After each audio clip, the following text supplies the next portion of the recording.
Good morning students. Today we start lecture number 6 units and dimension.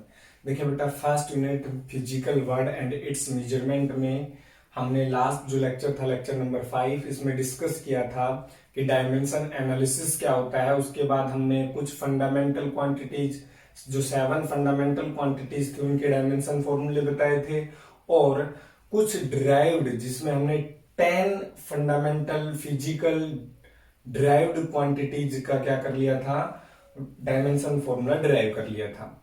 अब हम करेंगे बची हुई फिजिकल फंडामेंटल क्वांटिटीज जो डिराइव्ड हैं उनका डायमेंशन फार्मूला। लास्ट लेक्चर में हमने 10 डिराइव्ड क्वांटिटीज का डायमेंशन फॉर्मूला लिख लिया था, उससे आगे स्टार्ट करते हैं। तो देखिए बेटा, नेक्स्ट है हमारे पास 11 नंबर। नेक्स्ट कौन सा है? 11 नंबर पर हमारे पास है जिसका नाम है स्प्रिंग कांस्टेंट। क्या नाम है? Spring constant. डिनोट करते हैं के से। स्प्रिंग कांस्टेंट को किससे डिनोट करते हैं बेटा? के से। क्लियर है? और दूसरा है हमारे पास surface tension. Surface tension. Next है हमारे पास surface energy. Surface energy. Clear है बेटा? तीनों को डायमेंशन फार्मूला सेम होता है। सरफेस एनर्जी को हम एस से डिनोट करते हैं। किससे? एस से। और सरफेस टेंशन को हम टी से डिनोट करते हैं। ध्यान से देखिए बेटा, नंबर 11 पर 10 तक हम कर चुके थे। नंबर 11 डायमेंशन फार्मूला है स्प्रिंग कांस्टेंट, सरफेस टेंशन या सरफेस एनर्जी। तीनों का डायमेंशन फार्मूला सेम होता है। क्लियर है? अब होता क्या है वो देखें। इसके लिए बेटा हम क्या करते हैं, सबसे पहले स्प्रिंग कांस्टेंट का फॉर्मूला लिख लेते हैं। तो देखिए बेटा, हमारे पास फॉर्मूला होता है स्प्रिंग के अंदर फोर्स का F is equal to K X minus K X. क्या होता है? F is equal to minus K X. अब यहां से जो K का वैल्यू कितना आएगा? K का वैल्यू आएगा F बाई एक्स। क्लियर है? माइनस को छोड़ देते क्योंकि हमें पता है प्लस माइनस का कोई डायमेंशन फॉर्मूला नहीं होता। तो F is equal K is equal to F by X. K as it is. F क्या है? फोर्स। और फोर्स का डायमेंशन फार्मूला हम लास्ट लेक्चर में पढ़ चुके थे, m1l1 t minus two. m1l1 t minus two. और x क्या है यहां पर? डिस्टेंस। डिस्टेंस का डायमेंशन फार्मूला क्या होता है बेटा? l1। तो सोल्व कर लेते हैं। क्या हो जाएगा k का? m1 तो एज इट इज, L1 से L1 कैंसिल आउट हो जाएगा, t की पावर माइनस टू। तो m1 t minus to. This is the dimension formula of spring constant, surface tension और सरफेस एनर्जी। नंबर 11। 10 तक हम लास्ट लेक्चर में कर चुके थे। ये नंबर 11 था। स्प्रिंग कांस्टेंट, सरफेस टेंशन और सरफेस एनर्जी, तीनों का डायमेंशन फार्मूला सेम होता है। आया कहां से? हमने स्प्रिंग कांस्टेंट से निकाल लिया। स्प्रिंग के अंदर फोर्स का जो फॉर्मूला होता है वो क्या होता है? F is equal to minus K X. तो यहां से हमने x को डिवाइड में भेज दिया, तो k is equal to F by X. तो यहां से हमने k का वैल्यू निकाल लिया। k क्या था? Spring constant. तो यही किसका होता है? सरफेस एनर्जी का या सरफेस टेंशन का। आप सरफेस एनर्जी या सरफेस टेंशन से भी निकाल सकते थे। सरफेस एनर्जी क्या होता है? Energy per unit area. Energy per unit area. तो आप इससे भी निकालते तो हमारे पास यही आता। चाहे आप निकाल के देख सकते हैं क्योंकि उनके भी हमें दोनों का डायमेंशन फॉर्मूला पता है। मैं निकाल के दिखा देता हूं। सरफेस एनर्जी का फॉर्मूला होता है energy per unit area. Energy का मतलब वर्क, तो m1l2 t minus to. Area L2, तो L2 से L2 क्या हो जाएगा? Cancel out. क्या बचता? वही m1 t माइनस टू। देख सकते हैं आप, सेम आया है। क्लियर है? तो स्प्रिंग कांस्टेंट, सरफेस टेंशन और सरफेस एनर्जी तीनों का डायमेंशन फार्मूला सेम है, और वो क्या है? m1 t minus to. तो ये था नंबर 11। नेक्स्ट पर चलते हैं नंबर 12। देखिए बेटा, नंबर 12 क्या है? 12 किसका डायमेंशन फार्मूला हम पढ़ेंगे, देखें। फ्रीक्वेंसी। किसका? फ्रीक्वेंसी और एंगुलर वेलोसिटी। नेक्स्ट क्या बेटा? फ्रीक्वेंसी और angular velocity. Angular velocity. Frequency को हम न्यू से या एफ से डिनोट करते हैं और एंगुलर वेलोसिटी को हम ओमेगा से डिनोट करते हैं। किससे डिनोट करते हैं? ओमेगा से। तो ध्यान से देखिए बेटा, फ्रीक्वेंसी और एंगुलर वेलोसिटी का जो डायमेंशन फार्मूला होता है वो सेम होता है। तो अब होता क्या है वो समझिए। फ्रीक्वेंसी का फार्मूला होता है बेटा हमारे पास 1/t। टाइम पीरियड का रेसिप्रोकल क्या कहलाता है? फ्रीक्वेंसी। तो यहां से तो क्लियर ही हो गया, इसका डायमेंशन फार्मूला क्या आ जाएगा? 1/t का मतलब t की power -1। This is the dimension formula of frequency, t की पावर -1। सेम किसका रहेगा? एंगुलर वेलोसिटी का। आप निकाल भी सकते हैं बेटा। एंगुलर वेलोसिटी का जो फार्मूला होता है वो होता है angular displacement upon time. Angular displacement का मतलब थीटा अपॉन टाइम। और एंगल का कोई डायमेंशन फार्मूला नहीं होता, तो थीटा का कोई नहीं, तो क्या बचा? सिर्फ 1/टाइम, और टाइम का क्या हो जाएगा? Time inverse. क्लियर है बेटा? तो आप देख सकते हैं फ्रीक्वेंसी और एंगुलर वेलोसिटी दोनों का डायमेंशन फार्मूला क्या आया? सेम आया। क्या आया? T inverse. तो ये था नंबर 12। क्लियर? नेक्स्ट पर चलते हैं, नंबर 13। नेक्स्ट हमारे पास क्या है? नंबर 13। नेक्स्ट देखिए बेटा, हमारे पास आता है एंगुलर एक्सेलरेशन। क्या आता है? Angular acceleration. डिनोट करते हैं हम इसको किससे? अल्फा से। एंगुलर एक्सेलरेशन किससे डिनोट होता है? अल्फा से। अब देखिए बेटा, इसका फार्मूला क्या है? पहले जब सिंपल एक्सेलरेशन का फार्मूला क्या होता है हमें पता है। क्या होता है? Change in velocity upon time. तो एंगुलर एक्सेलरेशन का फार्मूला क्या होगा? Change in angular velocity, change in angular velocity upon time taken. Clear है? तो यहां से एंगुलर वेलोसिटी का डायमेंशन फार्मूला हम पढ़ के आ चुके। क्या है बेटा? t की पावर -1 अपॉन टाइम का क्या है? t। तो एक t की पावर -1 है, एक t और ऊपर जाके क्या हो जाएगा? एक और -1, मतलब t की power -2। This is the dimension formula of angular acceleration. दोनों समझ आए? फ्रीक्वेंसी का कैसे निकाला बेटा? फ्रीक्वेंसी होता है reciprocal of time. It means frequency का हो गया t की पावर -1। एंगुलर वेलोसिटी होता है एंगुलर डिस्प्लेसमेंट, थीटा से डिनोट करते हैं एंगुलर डिस्प्लेसमेंट को, अपॉन टाइम। थीटा क्या है? एंगुलर डिस्प्लेसमेंट मतलब एंगल। एंगल का कोई डायमेंशन फार्मूला नहीं होता, तो सिर्फ क्या बचा? 1/t, और t का क्या हो गया? t inverse. तो t की पावर -1 ही किसका आया? Angular velocity. दोनों का सेम था। उसके बाद नंबर 13 हमने पढ़ा बेटा angular acceleration. Angular acceleration, simple acceleration क्या होता है? Change in velocity upon time taken. तो एंगुलर एक्सेलरेशन क्या होगा? Change in angular velocity upon time taken. और एंगुलर वेलोसिटी का डायमेंशन फार्मूला क्या अभी पढ़ा हमने? t की पावर -1 अपॉन टाइम का t। तो ये और ऊपर जाकर क्या हो गया? t की पावर -2। तो ये था नंबर 13। नेक्स्ट पर चलते हैं, नंबर 14। देखिए बेटा, नंबर 14 हमारे पास है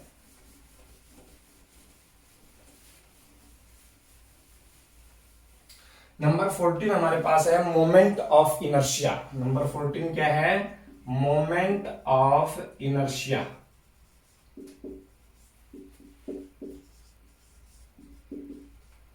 आई से डिनोट करते हैं बेटा। मोमेंट ऑफ इनर्शिया को किससे डिनोट करते हैं?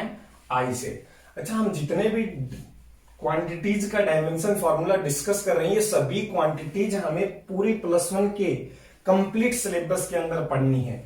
आगे हर यूनिट वाइज ये सारी फिजिकल क्वांटिटीज आएंगी। अभी सिर्फ हम इनका डायमेंशन फार्मूला पढ़ रहे हैं, बाद में हम यूनिट्स में पढ़ेंगे ये क्या है, इनका एक्चुअल मीनिंग क्या है, ये कहां यूज आती हैं, वो सभी हम आगे की यूनिट्स में डिस्कस करेंगे। अभी सिर्फ फिजिकल क्वांटिटीज के नेम, उनका रिप्रेजेंटेशन और डायमेंशन फार्मूला हम यहाँ पढ़ रहे हैं।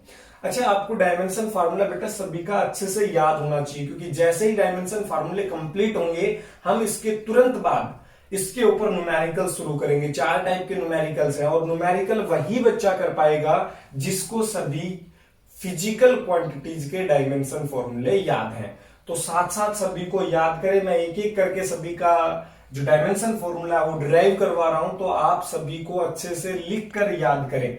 तो नेक्स्ट देखिए बेटा, हमारे पास क्या है? Moment of inertia. तो मोमेंट ऑफ इनर्शिया का डायमेंशन फार्मूला क्या है? सबसे पहले तो हमें इसका फार्मूला पता होना चाहिए। मोमेंट ऑफ इनर्शिया का फार्मूला होता है बेटा I = mr²। m क्या होता है? मास।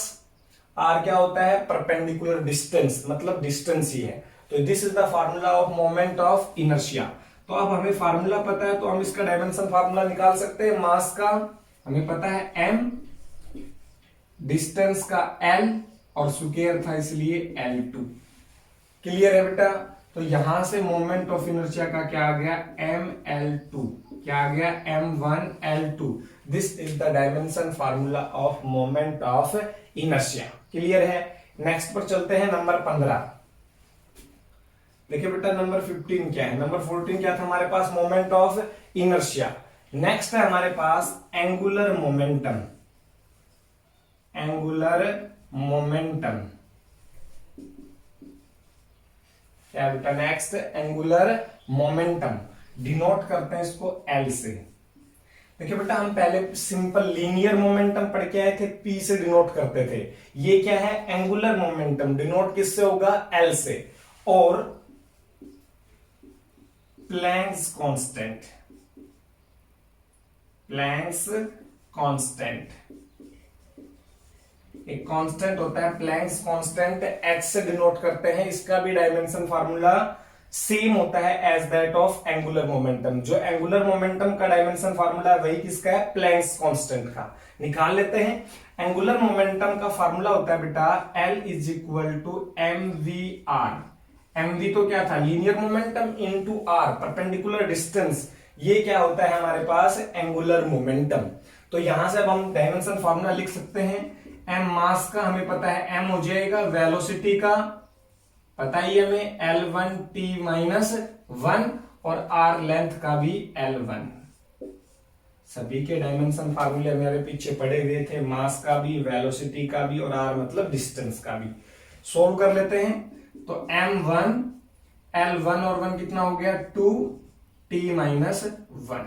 This is the dimension formula of angular momentum. Clear है? अब प्लैंक्स कांस्टेंट का निकालते हैं। देखिए बेटा, प्लैंक्स कांस्टेंट का कैसे निकालते हैं, हमारे पास एनर्जी का फार्मूला होता है E is equal to H nu. क्या फार्मूला होता है, E is equal to H nu. तो यहां से H कितना हो जाएगा, H हो जाएगा E बाई न्यू। E क्या है, एनर्जी, और न्यू क्या है, फ्रीक्वेंसी। एनर्जी का हमें पता है कितना होता है, वर्क का m1L2t-2 अपॉन फ्रीक्वेंसी का क्या होता है, t की पावर -1। पढ़ के आ चुके, अभी पिछले में पढ़ा था हमने फ्रीक्वेंसी t की पावर -1। यहां -2 है, यहां -1, एक कैंसिल आउट हो जाएगा, तो क्या बच जाएगा, m1L2t की पावर -1। देख सकते हैं बेटा आप, दोनों का क्या आया, सेम आया। जो एंगुलर मोमेंटम का था वही किसका है, प्लैंक्स कांस्टेंट का। प्लैंक्स कांस्टेंट एक सिंपल कांस्टेंट है जिसको हम h से डिनोट करते हैं। यूज कहां था, E is equal to H nu. E क्या है, एनर्जी, H क्या है, प्लैंक्स कांस्टेंट, न्यू क्या है, फ्रीक्वेंसी। ये फॉर्मूला है जो किसने दिया था, क्वांटम थ्योरी ने। क्लियर है, एनर्जी का। तो वहां प्लैंक्स कांस्टेंट का यूज आता है, और प्लैंक्स कांस्टेंट और एंगुलर मोमेंटम दोनों का डायमेंशन फार्मूला क्या है, सेम, जो अभी हमने डिस्कस किया। तो 15 तक क्लियर हुआ बेटा। नेक्स्ट पर मूव करते हैं, नंबर 16। नेक्स्ट पर नंबर 16। फिर से कह रहा हूं बेटा, बार बार एक ही चीज रिपीट कर रहा हूं, डायमेंशन फॉर्मूले जितने भी हम बता रहे फिजिकल क्वांटिटीज के, उनको लिख लिख कर रिवाइज करें, क्योंकि जितना ज्यादा आपको डायमेंशन फॉर्मूले याद होंगे उतना ही फास्टली आप न्यूमेरिकल्स को सोल्व कर पाओगे। तो नेक्स्ट पर चलते हैं हम, नंबर 16। लास्ट हमने कौन सा डिस्कस किया था, प्लैंक्स कांस्टेंट या उसके अलावा एंगुलर मोमेंटम। अब चलते हैं हम नेक्स्ट पर। नेक्स्ट देखिए बेटा, हमारे पास क्या है, नेक्स्ट हमारे पास ग्रेविटेशनल कांस्टेंट। नेक्स्ट क्या है, ग्रेविटेशनल कांस्टेंट। डिनोट करते हैं कैपिटल G से। ग्रेविटेशनल कांस्टेंट को किससे डिनोट किया जाता है बेटा, कैपिटल G से। अब ध्यान से समझो, ग्रेविटेशनल कांस्टेंट का डायमेंशन फार्मूला क्या होगा, इंपॉर्टेंट है, बहुत ज्यादा एग्जाम में पूछा जाता है, इवन की सबसे ज्यादा ही एग्जाम में पूछा जाता है ग्रेविटेशनल कांस्टेंट। तो करते हैं पता। सबसे पहले देखिए बेटा, हमने पढ़ा था, हमारी इसी यूनिट में हमने पढ़े थे 4 टाइप के forces, electrostatic, gravitational forces, 4 fundamental forces पढ़े थे हमने स्टार्टिंग के लेक्चर्स में। तो 4 फंडामेंटल फोर्सेस में एक फोर्स था ग्रेविटेशनल फोर्स, जिसका फार्मूला था F is equal to GM1M2 by R square. देखिए पीछे पढ़ा था अभी हमने, शायद सेकंड लेक्चर में पढ़ा था या थर्ड लेक्चर में पढ़ा था, 4 फंडामेंटल फोर्सेस इन नेचर। तो F is equal to G m1 m2 by R square. यहाँ F क्या है बेटा, फोर्स, G क्या है, ग्रेविटेशनल कांस्टेंट, m1 क्या है, mass of one body, m2 mass of second body and r is the distance between them. तो यहां से हमें G का निकालना है, तो G को एक साइड रखते हैं, बाकी सभी को एक साइड। आर स्क्वायर इधर डिवाइड में तो उधर जाके मल्टीप्लाई में, m1 m2 इधर मल्टीप्लाई में तो उधर जाके डिवाइड में। तो G का फार्मूला आ गया हमारे पास F R square upon m1 m2। अब सभी का डायमेंशन फार्मूला हमें पता है, फोर्स का m1 l1 t minus 2, clear. r distance का l स्क्वायर है इसलिए l2, क्लियर, अपॉन मास का m1 और सेकंड मास का भी m1, तो m1 क्या हो गया m स्क्वायर, क्लियर है। अब ध्यान से देखिए बेटा क्या हो जाएगा, G is equal to m ऊपर जाके -2 पावर, यहां पर +1 है तो क्या बचेगा m की पावर -1, L1 और 2 कितना हो गया L3 और t की पावर -2।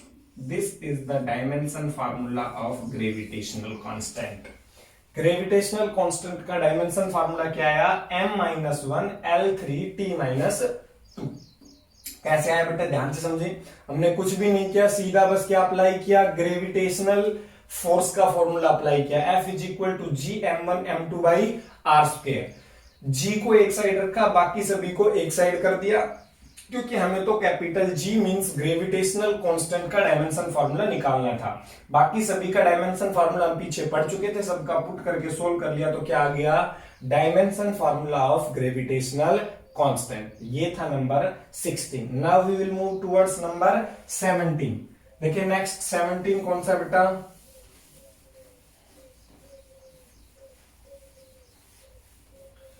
नेक्स्ट है हमारे पास ग्रेविटेशनल पोटेंशियल। नंबर 17 है ग्रेविटेशनल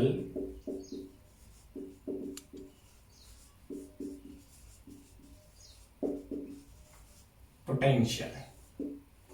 डिनोट करते हैं V से, ग्रेविटेशनल पोटेंशियल को किससे डिनोट करते हैं, V से। होता क्या, ध्यान से देखिए बेटा, ग्रेविटेशनल पोटेंशियल, बाद में हम इलेक्ट्रिक पोटेंशियल का भी बताएंगे, अभी हम किसका बता रहे हैं, ग्रेविटेशनल पोटेंशियल का, तो कंफ्यूज होने की जरूरत नहीं है। सबसे पहले हमें फार्मूला पता होना चाहिए ग्रेविटेशनल पोटेंशियल का। ग्रेविटेशनल पोटेंशियल का फार्मूला होता है बेटा, ग्रेविटेशनल पोटेंशियल एनर्जी, U किससे, V तो है ग्रेविटेशनल पोटेंशियल, U क्या है, gravitational potential energy upon mass. तो gravitational potential energy per unit mass, इस चीज को हमने क्या नाम दिया, ग्रेविटेशनल पोटेंशियल।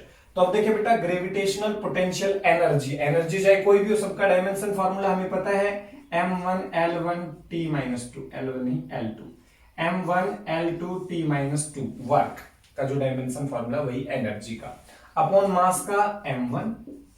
तो क्या हो जाएगा, m1 से m1 कैंसिल आउट, क्या बचेगा हमारे पास L2 t-2। This is the dimension formula of gravitational potential. कैसे आया ग्रेविटेशनल पोटेंशियल का डायमेंशन फार्मूला, हमें सिर्फ क्या याद होना चाहिए था, बस इसका formula, gravitational potential energy per unit मास, और एनर्जी का m1 L2 t-2 upon mass का m1, पे m1 से m1 कैंसिल आउट, क्या बच गया L2 t-2।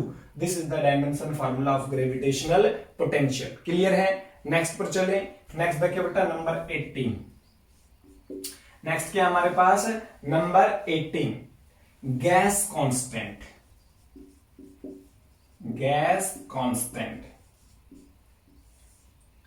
डिनोट करते हैं कैपिटल आर से। गैस कांस्टेंट को किससे डिनोट किया जाता है बेटा, कैपिटल आर से।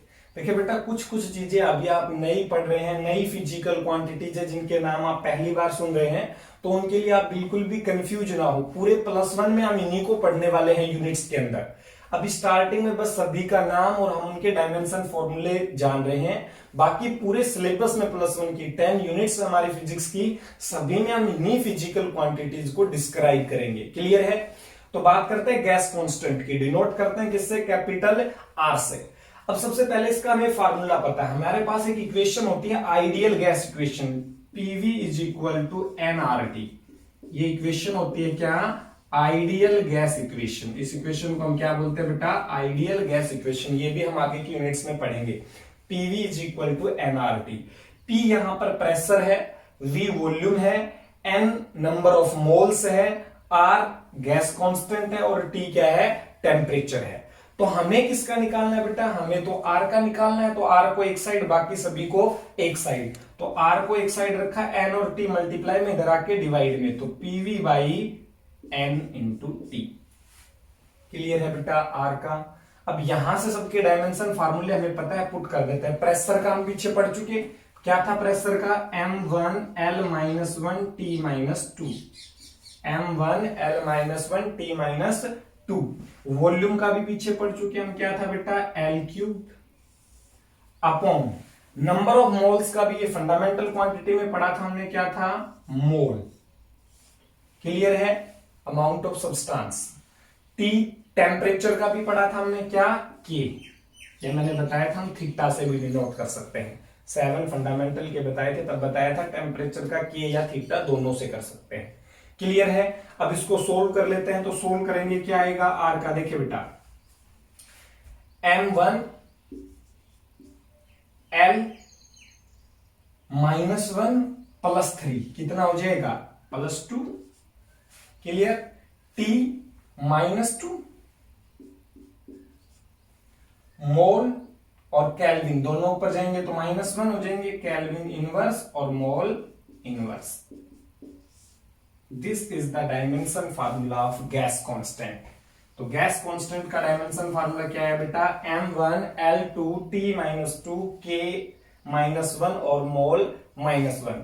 This is the dimension formula of gas constant. Clear है? इसमें कोई डाउट नहीं है? बस आपको सिर्फ एक आइडियल गैस इक्वेशन याद होना चाहिए था, PV is equal to NRT. उसके बाद अपने आप ही क्या आ गया? गैस कांस्टेंट का डायमेंशन फॉर्मूला आ गया। क्लियर है? नेक्स्ट देखिए बेटा, इसके बाद जो नेक्स्ट है हमारे पास नंबर 19। नेक्स्ट कौन सा है? नंबर 19। दोनों को रफ कर रहा हूं, नंबर 19 पर चलते हैं। नेक्स्ट है हमारे पास नंबर 19, स्पेसिफिक हीट। क्या है बेटा? Specific heat. डिनोट करते हैं स्मॉल सी से। किससे डिनोट करते हैं? स्मॉल सी से। Specific heat. सबसे पहले हमें इसका फॉर्मूला पता होना चाहिए। तो देखिए बेटा, फॉर्मूला होता है हीट का, Q इज इक्वल टू किसका? हीट का। Q is equal to MC del T. ध्यान से समझो बेटा, हीट का फॉर्मूला क्या होता है? Q is equal to MC del T. M क्या है? मास। C क्या है? Specific heat. और डेल टी क्या है? Change in temperature. Change in temperature. तो हमें किसका निकालना है? C का। तो C को इधर रखो, बाकी सभी को उधर भेज दो। तो C इज इक्वल टू क्या हो गया? Q by M del T. Q by M del T. अब सभी का डायमेंशन फॉर्मूला हमें पता है, तो हमारे लिए हीट, अब ये नहीं बताया था हमने पीछे, तो इसको भी समझ ले। तो heat is also a form of energy. तो हीट का भी डायमेंशन फार्मूला वही होगा जो किसका होगा? एनर्जी का। हीट से हम किसको डिनोट कर रहे हैं? Q से। हीट को हम किससे डिनोट कर रहे हैं? Q से। तो Q क्या है? हीट। और हीट हमें पता है is a form of energy. तो जो फॉर्मूला एनर्जी का था वही किसका होगा? हीट का। तो एनर्जी का क्या था? M1 L2 T-2 upon mass का M और चेंज इन टेम्परेचर, मतलब टेम्परेचर का भी हमने पढ़ा, क्या था? K। तो यहां से स्पेसिफिक हीट का क्या आ गया बेटा? M से M cancel out, L2 T-2 K -1। नीचे था K तो ऊपर जाके पावर क्या हो गई? -1। तो स्पेसिफिक हीट का डायमेंशन फॉर्मूला आ गया L2 T-2 K -1। This is the dimension formula of specific heat. Clear है? बस इसके लिए आपको एक फॉर्मूला याद होना चाहिए था। हीट का फॉर्मूला होता है MC डेल टी। M क्या है? मास। C क्या है? Specific heat. और डेल टी क्या है? टेम्परेचर। अब आप सोच रहे होंगे फॉर्मूला कहां से आया? ये बेटा हम आगे की यूनिट्स पढ़ेंगे, तब वहां हम इनका डिटेल में डिस्क्रिप्शन पढ़ेंगे कि सभी फार्मूले कहां से आए, क्या है। यहां सिर्फ हमें डायमेंशन फॉर्मूला चाहिए और उसके लिए हमें एक सिंपल सा फॉर्मूला याद होना चाहिए, Q is equal to MC del T. Clear, सभी का मीनिंग हमें पता है, क्यू हीट है, एम मास है, सी स्पेसिफिक हीट है और डेल टी क्या है, टेम्परेचर। सबका पुट करके सोल्व कर लिया। नेक्स्ट पर चलते हैं, नंबर 20। नेक्स्ट है 20 बेटा, जिसका नाम है लेटेंट हीट। क्या है, लेटेंट हीट। डिनोट करते हैं हम एल से। लेटेंट हीट को किससे डिनोट करते हैं, एल से। और लेटेंट हीट का जो फॉर्मूला होता है बेटा, वो होता है Q बाई एम, हीट पर यूनिट मास। क्लियर है, Q बाई एम। तो Q वही एनर्जी, और एनर्जी का डायमेंशन फार्मूला हमें पता है M1 L2T-2, और मास का M1। तो M1 से M1 कैंसिल आउट, क्या बच गया, L2T-2। This is the dimension formula of latent heat. Specific heat को C से डिनोट करते हैं, लेटेंट हीट को L से डिनोट करते हैं। स्पेसिफिक हीट का डायमेंशन फार्मूला क्या था, L2T-2K-1, और लेटेंट हीट का डायमेंशन फार्मूला क्या है बेटा, L2T-2। तो this is the dimension formula of 20। Clear है। नेक्स्ट पर चलते बेटा 21। नेक्स्ट कौन सा है, 21।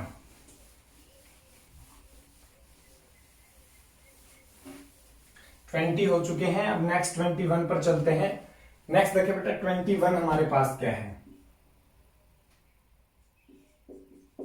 Rate of flow. नेक्स्ट है बेटा रेट ऑफ फ्लो, बहुत काम में आएगा, ध्यान से समझिए। रेट ऑफ फ्लो, ध्यान से समझे बेटा। रेट ऑफ फ्लो होता क्या चीज है, हमें पता है वॉल्यूम फ्लो पर सेकेंड। तो V by T, rate of flow क्या होता है, वॉल्यूम फ्लो पर सेकेंड, मतलब V बाई टी। यहां पर T क्या है, टाइम, टेम्परेचर नहीं है बेटा, T क्या है, टाइम। तो V क्या था, वॉल्यूम, अपॉन T क्या है, टाइम। वॉल्यूम का डायमेंशन फॉर्मूला हमें पता है क्या होता है, L क्यूब, और टाइम का क्या होता है, T। तो सोल्व करेंगे तो क्या हो जाएगा, L क्यूब T की power -1। This is the dimension formula of rate of flow. Rate of flow नाम से ही पता चल रहा है कितना फ्लो पर सेकेंड हो रहा है, मतलब वॉल्यूम फ्लो पर सेकेंड। तो L क्यूब अपॉन T, तो क्या हो गया, L क्यूब T की पावर -1। This is 21। नेक्स्ट पर चलते हैं 22। नेक्स्ट देखिए बेटा 22 हमारे पास क्या है, स्ट्रेन, ऐसे डिनोट करते हैं किसको, स्ट्रेन को। उसके बाद specific gravity,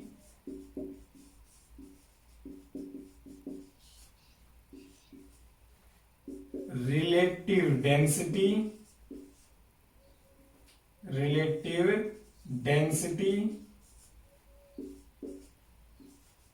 refractive index, angle. ये जो क्वांटिटीज आप देख रहे हैं, और एक बेटा ऊपर ले देता हूं यहां पर और करके, Avogadro number, Avogadro's number, am not से डिनोट करते हैं एवोगैड्रो नंबर को। एवोगैड्रो नंबर को किससे डिनोट करते हैं, एम नॉट से, एंगल को थीटा से, और रिफ्रैक्टिव इंडेक्स को म्यू से, और रिलेटिव डेंसिटी को रो आर से। रो का मतलब डेंसिटी, आर का मतलब रिलेटिव, और स्पेसिफिक ग्रेविटी को डिनोट करते हैं हम जी आर से या जी एस से। क्लियर है बेटा। क्या है हमारे पास, strain, specific gravity, relative density, refractive index, angle, और एवोगैड्रोज नंबर। ये आप देख रहे हैं कितने हो गए, 3 और 3 6 ऐसे फिजिकल क्वांटिटीज हैं जिनका कोई डायमेंशन फॉर्मूला नहीं होता। इट मींस इनका डायमेंशन फॉर्मूला है M0 L0 T0, सारे जीरो। इट मींस कोई डायमेंशन फॉर्मूला नहीं होता, ये डायमेंशन लेस क्वांटिटीज हैं। कैसी क्वांटिटीज हैं, डायमेंशन लेस क्वांटिटीज है, इनका कोई डायमेंशन फॉर्मूला नहीं होता। तो ध्यान रखना है बेटा, strain, specific gravity, relative density, refractive index, angle और एवोगैड्रोज नंबर, ये 6 ऐसी क्वांटिटीज हैं जिनका कोई डायमेंशन फॉर्मूला नहीं होता, मतलब ये डायमेंशन लेस क्वांटिटीज है। क्लियर है? नंबर 23 पर चलते हैं, ये था नंबर 22। नेक्स्ट देखिए बेटा 23।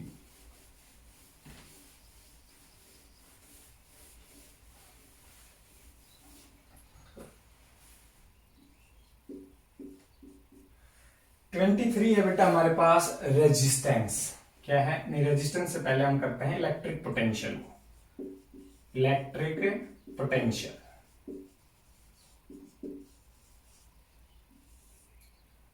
V से डिनोट करते हैं, ग्रेविटेशनल पोटेंशियल को भी V से डिनोट करते थे और इलेक्ट्रिक पोटेंशियल को भी हम किससे डिनोट करते हैं? V से।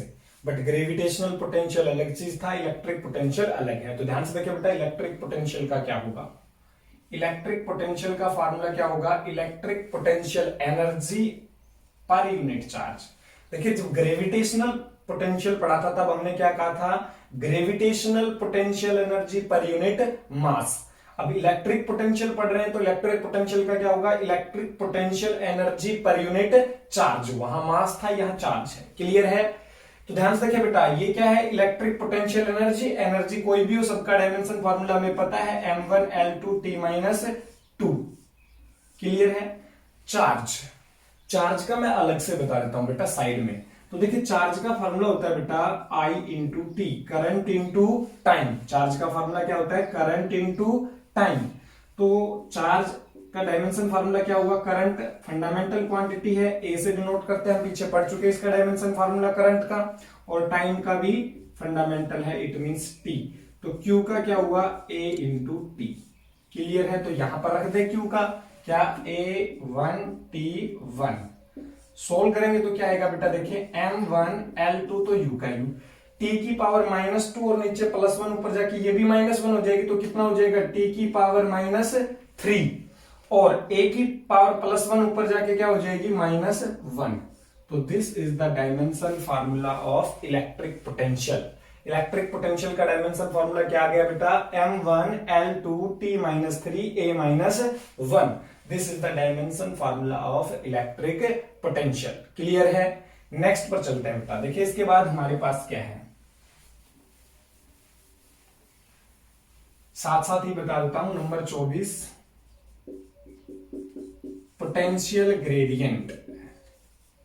Electric potential gradient, electric potential gradient.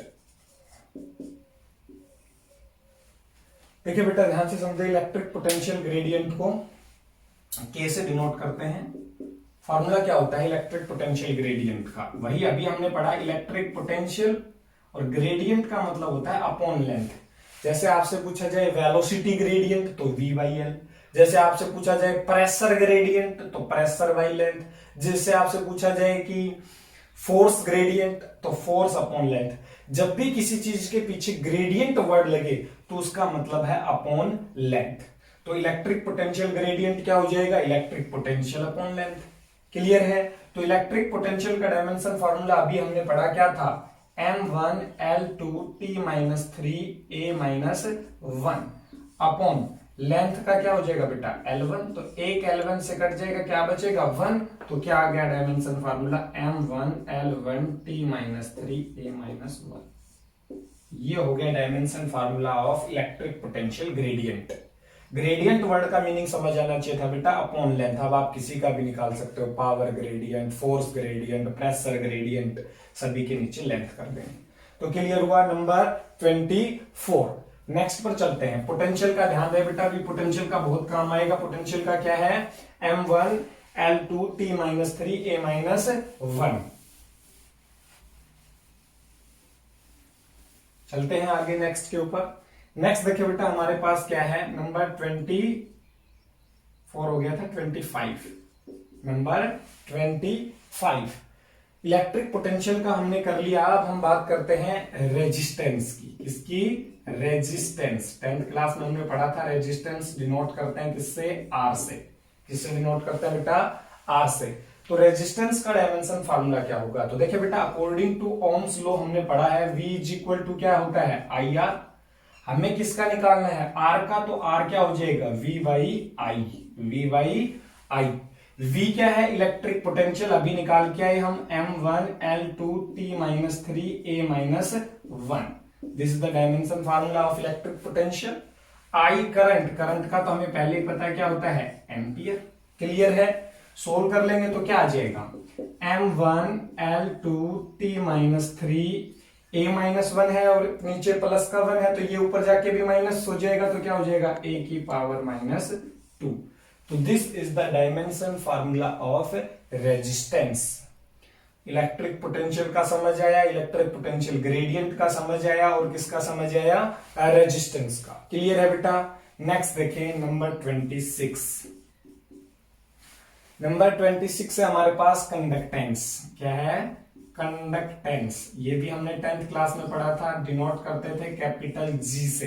किससे डिनोट करते थे, कैपिटल जी से। और कंडक्टेंस होता क्या था, क्या होता था बेटा, कंडक्टेंस, कंडक्टेंस होता था G is equal to reciprocal of resistance. Resistance का रेसिप्रोकल क्या कहलाता था, कंडक्टेंस। तो हमें पता है रेजिस्टेंस का रेसिप्रोकल कर देंगे तो किसका डायमेंशन फार्मूला आ जाएगा, कंडक्टेंस का। तो रेजिस्टेंस का हमने निकाल रखा है, इसका रेसिप्रोकल कर दें तो जो पावर प्लस की उनको क्या कर देते हैं, माइनस, और जो माइनस उनको प्लस, रेसिप्रोकल हो जाएगा। तो m की पावर -1, l की पावर -2, t की पावर 3, a की power 2। This is the dimension formula of conductance. दोनों का समझ आया बेटा, रेजिस्टेंस और कंडक्टेंस का। क्लियर है, नेक्स्ट पर चलते हैं। नंबर नेक्स्ट देखते हैं बेटा कौन सा है, 27। देखिए बेटा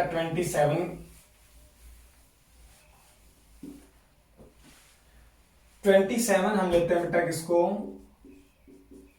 रेजिस्टेंस हो गया, कंडक्टेंस हो गया। अब हम बात करते हैं रेजिस्टिविटी की। रेजिस्टिविटी ये भी हमने 10th में पढ़ा था, किससे डिनोट करते थे, रो से। तो ध्यान से देखिए बेटा, हमने 10th में रेजिस्टेंस का फॉर्मूला पढ़ा था, R is equal to rho L by A. R is equal to rho L by A. तो ध्यान से देखिए बेटा, इधर हमें किसका चाहिए, रो का, तो रो को एक साइड रखते हैं, बाकी सभी को एक साइड। तो क्या हो जाएगा, R into A by L. R क्या है, रेजिस्टेंस। रेजिस्टेंस का भी हम पीछे निकाल के आए, डायमेंशन फॉर्मूला क्या आया था, M1 L2 T minus 3 A minus 2। किसका आया था ये, रेजिस्टेंस का। A क्या है, area of cross section. Area of cross section का मतलब L2 एरिया का पढ़ चुके हैं पीछे, अपॉन लेंथ का L1। क्लियर है। तो यहां से जब सोल्व करेंगे तो क्या आएगा बेटा, M1 L2 और 2 कितना हो गया, 4 में से एक लेस कर देंगे तो कितना बच गया, 3 L3 T minus 3 A minus 2। This is the dimension formula of resistivity, electrical resistivity. Clear है। नेक्स्ट देखिए बेटा 28। नेक्स्ट क्या हमारे पास, 28 क्या है, कंडक्टिविटी। क्या है, कंडक्टिविटी डिनोट करते हैं सिग्मा से। किससे डिनोट करते हैं हम कंडक्टिविटी को, इलेक्ट्रिकल कंडक्टिविटी को सिग्मा से। होता क्या है, ध्यान से देखिए बेटा, हमने पढ़ा था 10th क्लास में, sigma is reciprocal of resistivity. तो कंडक्टिविटी रेसिप्रोकल होता है किसका, रेजिस्टिविटी का। तो इसका डायमेंशन फार्मूला क्या हो जाएगा, रेजिस्टिविटी का रेसिप्रोकल। रेजिस्टिविटी का भी हमने पढ़ा, रेसिप्रोकल कर दे, जो पावर प्लस है वो माइनस, माइनस है वो प्लस। तो क्या हो जाएगा, m की पावर -1, l की पावर -3, t की पावर 3, a की power 2। This is the dimension formula of electrical conductivity. तो ये था 28। क्लियर है बेटा। नेक्स्ट पर चलते हैं। नेक्स्ट देखिए बेटा हमारे पास क्या है, नंबर 29।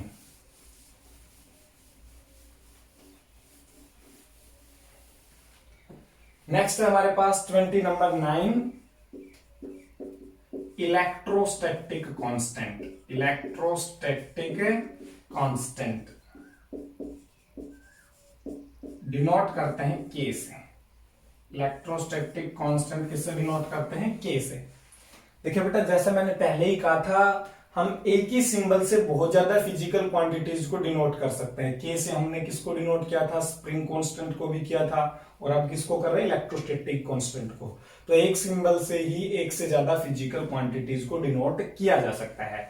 तो इलेक्ट्रोस्टैटिक कांस्टेंट देखते हैं बेटा। अब इलेक्ट्रोस्टैटिक कांस्टेंट के लिए हमने देखे वही फिर से चलते, फंडामेंटल फोर्स, 4 फंडामेंटल फोर्स पढ़े थे, उसमें इलेक्ट्रोमैग्नेटिक फोर्स पढ़ा था हमने। क्या फार्मूला था इलेक्ट्रोमैग्नेटिक फोर्स का, F इज इक्वल टू के Q1 Q2 by R square.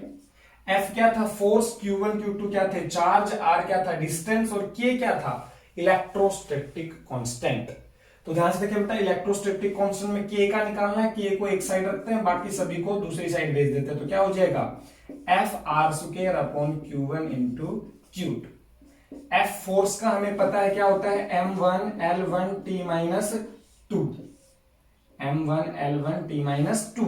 R length का, L होता है स्क्वायर इसलिए L2 अपॉन चार्ज का AT होता है तो 2 है तो क्या हो जाएगा, A square T square. Clear. अब हम इसे सोल्व करेंगे तो देखिए बेटा क्या आएगा, M1 L1 और 2 कितना हो गया, L3 T माइनस 2, और ये प्लस 2 भी ऊपर जाके माइनस 2 हो जाएगा तो कितना हो जाएगा, T माइनस 4 और A minus 2। This is the dimension formula of electrostatic constant. Clear हुआ, ये था नंबर 29। बिल्कुल इजी था, सीधा बस फोर्स का फॉर्मूला याद होना चाहिए था हमें, क्या, F इज इक्वल टू के Q1 Q2 by R square, put करके बस सोल्व करना था। क्लियर है। नेक्स्ट पर चलते हैं, नंबर 30। देखिए बेटा नंबर 30 क्या है, नंबर 30 हमारे पास इलेक्ट्रिक फील्ड।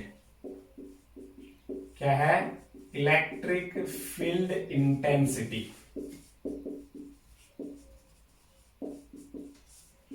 नंबर 30 क्या है, इलेक्ट्रिक फील्ड इंटेंसिटी। क्या होता है, इसको E से डिनोट करते हैं। किससे डिनोट करते हैं हम, E से। होता क्या है, फोर्स पर यूनिट चार्ज। क्या होता है, force per unit charge, force upon charge, इस चीज को हम कहते हैं इलेक्ट्रिक फील्ड इंटेंसिटी। तो हो गया क्या, फोर्स का dimension formula M1 L1 T minus 2, charge का अभी पढ़ के आए हम पीछे A1 T1। सोल्व करेंगे तो क्या आ जाएगा, M1 L1 T की पावर एक और ऊपर माइनस जाके कितना हो जाएगा, -3, और A1 माइनस, नीचे प्लस का A1 है, ऊपर जाके -A1। तो this is the dimension formula of electric field intensity. Electric field intensity को E से डिनोट करते हैं, फार्मूला होता है फोर्स अपॉन चार्ज। सोल्व किया तो डायमेंशन फार्मूला आ गया M1 L1 T minus 3 A minus 1। ये था फॉर्मूला नंबर 30। नेक्स्ट देखिए बेटा formula number 31। Electric field intensity के बाद नेक्स्ट हमारे पास क्या है, नेक्स्ट हमारे पास मैग्नेटिक फील्ड इंटेंसिटी। क्या है, मैग्नेटिक फील्ड इंटेंसिटी।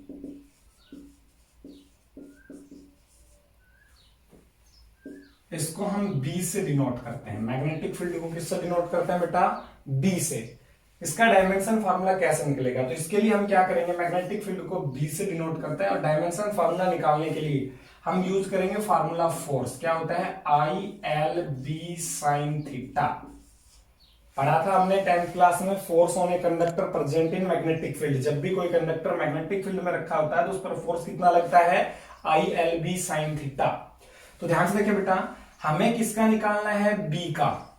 F क्या है, फोर्स, I क्या है, करंट, L क्या है, लेंथ, और साइन थीटा क्या है, ट्रिग्नोमेट्रिक फंक्शन। और ट्रिग्नोमेट्रिक फंक्शन का कोई डायमेंशन फॉर्मूला नहीं होता, तो हमें किसका निकालना है, B का। B को एक साइड रखो, बाकी सभी को दूसरी साइड भेज दो। तो क्या हो गया, F upon IL। Sine theta भी आएगा इधर, पर हमें पता है साइन थीटा का कोई डायमेंशन फॉर्मूला नहीं होता। तो F का क्या हो गया, फोर्स का M1 L1 T minus 2 upon current का A1 और लेंथ का L1, और साइन थीटा का कोई डायमेंशन फॉर्मूला नहीं होगा। तो सोल्व करेंगे तो क्या आएगा, मैग्नेटिक फील्ड का M1 L1 से L1 क्या हो गया, कैंसिल आउट, T माइनस 2 और A minus 1। This is the dimension formula of magnetic field. कैसे निकाला, simple, F is equal to ILB sin theta.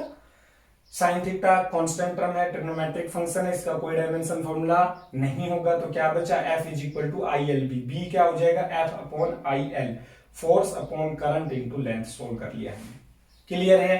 तो इलेक्ट्रिक फील्ड मैग्नेटिक फील्ड दोनों का समझ आया। नेक्स्ट पर चले। नेक्स्ट देखिए बेटा हमारे पास क्या है, नंबर 32, नंबर 32 मैग्नेटिक फ्लक्स। क्या बेटा, मैग्नेटिक फ्लक्स डिनोट करते हैं फाई से, किससे डिनोट करते हैं, फाई बी से। मैग्नेटिक फ्लक्स हो तो फाई बी और इलेक्ट्रिक फ्लक्स पढ़े तो फाई ई, फाई ई। तो हम पढ़ रहे हैं मैग्नेटिक फ्लक्स। मैग्नेटिक फ्लक्स का फॉर्मूला होता है बेटा बी डॉट डी एस, या सिंपली अगर मैं लिखूं तो हम ऐसे लिख सकते हैं magnetic field into area, magnetic field into area. तो मैग्नेटिक फील्ड का अभी हमने निकाला, क्या था हमारा, m1 t minus to a minus one. Clear है? इनटू एरिया का हमें पता है क्या होता है बेटा, L2, क्या होता है L2। तो सोल्व करेंगे तो क्या हो जाएगा, m1 L2 t minus to a minus one. This is the dimension formula of magnetic flux. किसका आ गया ये, मैग्नेटिक फ्लक्स का। ऐसे ही 33 हम निकाल सकते थे किसका, इलेक्ट्रिक फ्लक्स का, electric flux phi E, electric flux phi E. तो इलेक्ट्रिक फ्लक्स का कैसे निकालते बेटा, सेम फार्मूला, मैग्नेटिक फ्लक्स का मैग्नेटिक फील्ड इनटू एरिया। तो इलेक्ट्रिक फ्लक्स का क्या हो जाएगा, इलेक्ट्रिक फ्लक्स का हो जाएगा electric field into area, into area. Electric field का भी हम पीछे पढ़ के आए डायमेंशन फार्मूला। क्या था इलेक्ट्रिक फील्ड का डायमेंशन फार्मूला, देखिए बेटा m1 L1 t minus to a minus one, t minus three a minus one.